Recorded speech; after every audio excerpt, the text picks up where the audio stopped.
Jovem Pan News.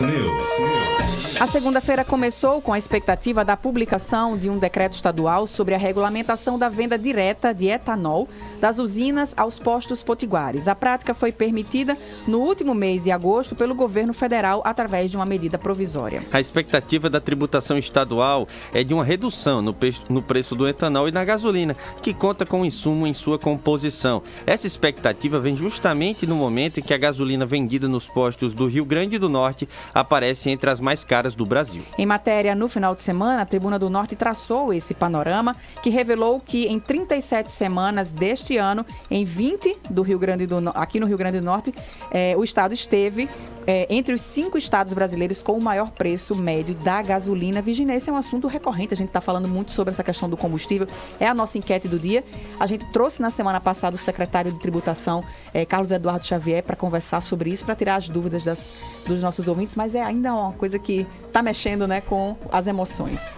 Com as emoções e no bolso, principalmente de todos nós, né? Porque não é só aquele que tem veículo, que tem carro, que anda de carro nas ruas, que sofre com o preço dos combustíveis. Ele reflete toda a nossa cadeia de consumo. E isso é muito preocupante. Por mais que a gente tente buscar explicações, mas a gente nunca consegue uma resposta afirmativa do que é que está realmente elevando o preço desse combustível. Inclusive, Virginia, no final de semana, a matéria da Tribuna tinha essa retranca de tentar achar, de fato, o culpado, né? Não acha, não tem como achar. A gente sempre quer encontrar um culpado para esse preço nas alturas. Gente, a gente está pagando combustível quase a R$ 7,00 o litro da gasolina. Ele está muito caro, está pesando no bolso de todos nós. A gente está tendo reflexos, assim, no orçamento das pessoas, naquelas que têm um carro que muitas vezes precisam realmente se deslocar nele ou que quer fazer desse veículo um meio também de sobrevivência, como é o caso do transporte por aplicativo, pelos próprios taxistas. E eles encontram hoje a grande dificuldade, porque você pagar quase R$ 7,00 por um litro de combustível, mas enfim, temos essa expectativa da semana com base em um decreto que foi publicado ainda pelo presidente da República no dia 11 de agosto de 2021. O próprio presidente, quando lançou essa medida provisória da venda direta de etanol, ele chegou a declarar que não era garantia de que isso vai baixar o preço. Foram palavras do presidente da República quando lançou essa medida provisória ainda no mês de agosto, e que agora o estado do Rio Grande do Norte vai se adaptar, publicando esse decreto estadual prometido para esta semana. O secretário Carlos Eduardo Xavier, aqui em entrevista com a gente na semana passada, ele disse que essa poderia ser uma das primeiras medidas práticas para a gente assistir essa redução. Mas a gente sabe, acompanha toda essa repercussão, que não vai ser algo muito imediato. Não vai acontecer assim que esse decreto for publicado, porque é preciso também que os postos, né, possam ir comprar esses combustíveis de uma forma em que não tribute o preço do transporte, né? A redução está justamente no preço do transporte. Então vamos ver como é que os postos aqui no Rio Grande do Norte, no decorrer do dia, inclusive no Pan News em Revista, a gente pode tentar atualizar, né, essa informação para os nossos ouvintes com o Sindipostos, né? O Sindicato dos Postos de Combustíveis, se eles vão se adaptar, se esse decreto vai fazer a diferença, porque no papel há essa expectativa de uma redução de preço, mas se a gente for tomar como base as próprias palavras do presidente da República, que no dia em que lançou essa medida provisória, ele disse o seguinte, palavras do presidente Bolsonaro: hoje em dia o que acontece é uma bitributação. O presidente insiste em transferir essa responsabilidade também para os estados. Ele disse que a base para cobrar ICMS não é o preço da refinaria, é o preço final da bomba. Então, disse Bolsonaro, o governador cobra ICMS também na margem de lucro dos bancos, cobra ICMS no transporte, cobra o PIS/COFINS e cobra também o próprio ICMS. Então, ele não acredita. Quando ele, ao lançar essa medida provisória, ele já trazia essa informação na época, no mês de agosto. Mas vamos aguardar como isso vai se tornar na prática uma redução.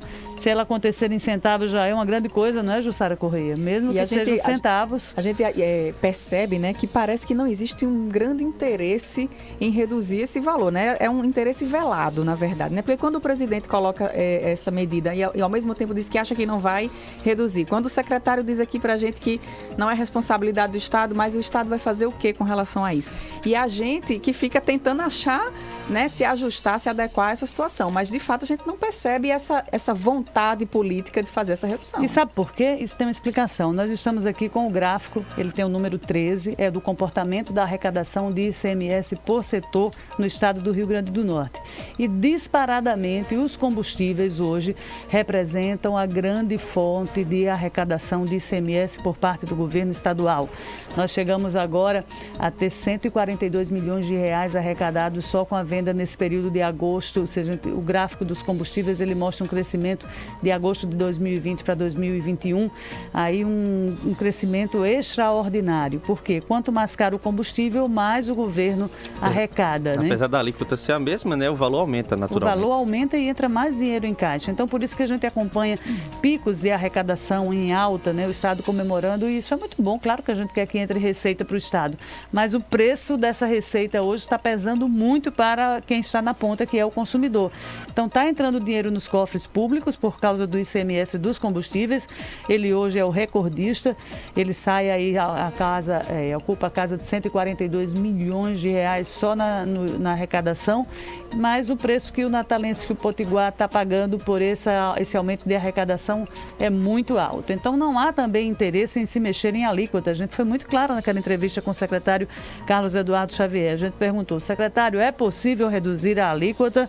Ele, diante de uma arrecadação recorde e diante também de iniciativas de outros estados, como foi o caso, você perguntou, do Rio Grande do Sul, Antônio, e ele disse, não vamos fazer isso porque não vai fazer tanta diferença. Ele disse que se baixa o ICMS hoje, amanhã o preço, os outros insumos são reajustados e não vai fazer a diferença para o consumidor. Palavras do secretário. Mas ninguém quer mexer nessa galinha dos ovos de ouro, que é o dinheiro que está entrando nos cofres públicos, fruto aí da arrecadação de ICMS dos combustíveis. E vale lembrar, né, que o imposto federal no óleo diesel está zerado nesse momento.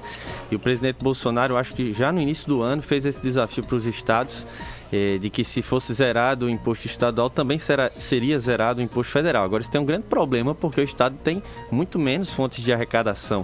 E a gente está falando da principal arrecadação ICMS, que é o combustível. Então, se uma redução de porcentagem de alíquota já está descartada, imagina zerar essa taxa, né? A gente observa isso também.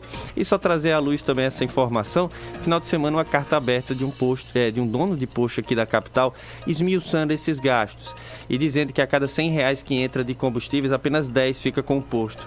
E nesses 10 ainda tem que ser embutidos alguns custos também de distribuição e tudo mais. Então, essa conversa vai sendo trazida, cada um tentando livrar um pouco do seu lado, só que é um problema muito mais complexo. Quando a gente não consegue apontar de fato um culpado, eu acho que é porque cada um tem um pouco de culpa e no final a gente é que paga o pato sozinho. Agora nós estamos aí com 37 semanas, avaliação feita pelo Sistema Tribuna de Comunicação, 37 semanas, e o Rio Grande do Norte num ranking que a gente não gostaria de estar, ocupando em 20 semanas consecutivas, sendo o preço do combustível mais caro do país. E se você rodar por estados como São Paulo, como o próprio, a gente repete muito o estado da Paraíba, a gente repete muito João Pessoa, porque está muito próximo daqui, a realidade é praticamente a mesma, a distância também é a mesma, e a gente vê João Pessoa conseguindo praticar um combustível com preço bem menor do que o Rio Grande do Norte. Então, são essas perguntas que a gente faz. A gente entrevista o secretário de Tributação, o Sindipostos, toda a cadeia envolvida nesse processo de combustível, mas a gente percebe que é cada um transferindo a responsabilidade para o outro, e uma coisa é certa, atinge diretamente nosso bolso, e quem quiser acompanhar o comportamento da arrecadação do ICMS por setores do governo do estado, é só acessar, essa informação é pública, está no site do governo, e você vai ver o quanto o combustível está gerando de recursos para a receita do estado do Rio Grande do Norte. E aí você pode responder a nossa enquete do dia, que é sobre esse assunto. Você acredita que esse preço do combustível vai baixar? Mande aqui para nós através do nosso chat no YouTube. Já tem gente respondendo aqui a mensagem. Já trago aqui Bento Egídio dizendo que não vai baixar porque a política econômica direcionada, acho que é do governo, está sendo seguida à risca pelo secretário de Tributação. Então você pode saber aqui, mandar a sua informação aqui pra gente. Também deixar aqui um abraço para Jéssica, que está em São José do Mipibu, acompanhando aqui a nossa programação. Manuel Gomes também aqui com a gente. E o nosso zap 999891263. Daqui a pouco a gente registra mais opiniões aqui a respeito do combustível. E eu não sei se vocês têm essa impressão, quando a gasolina estava R$ 4,90, a gente tinha a impressão que ia baixar em algum momento, né? Eu acho que tiveram tantos aumentos que a gente está só esperando que estagne, que pare. Que pare de subir, né? Que a gente consiga se organizar. Se ficar em 7 tá bom. Parece assim que a gente vai se acostumando com as coisas, né? Mas não é desse jeito. A gente vai se acostumando com um absurdo, né? Gente, no governo Dilma, eu lembro que no final do governo Dilma, antes dela sair, uma das questões que mais pesaram também foi a reação do brasileiro com o preço dos combustíveis, né? E lá estávamos na casa dos R$3 ainda, na casa dos R$3. E hoje a gente está na casa dos 6, chegando, beirando aos 7. Em alguns estados já se chegou a R$7. E parece que a gente vai se acostumando, mas toda a cadeia foi influenciada, inclusive para quem está recebendo auxílio emergencial. Puxou muito a isso é o mais também. grave, porque isso puxou a inflação, o poder de compra das pessoas que está recebendo hoje o auxílio emergencial, ele caiu muito, está sendo consumido aí 77% a menos do que ele poderia comprar. Então, isso é reflexo também dessa pauta econômica que mexe com a vida das pessoas e que traz um combustível muito caro para o brasileiro pagar nesse momento. Pois é,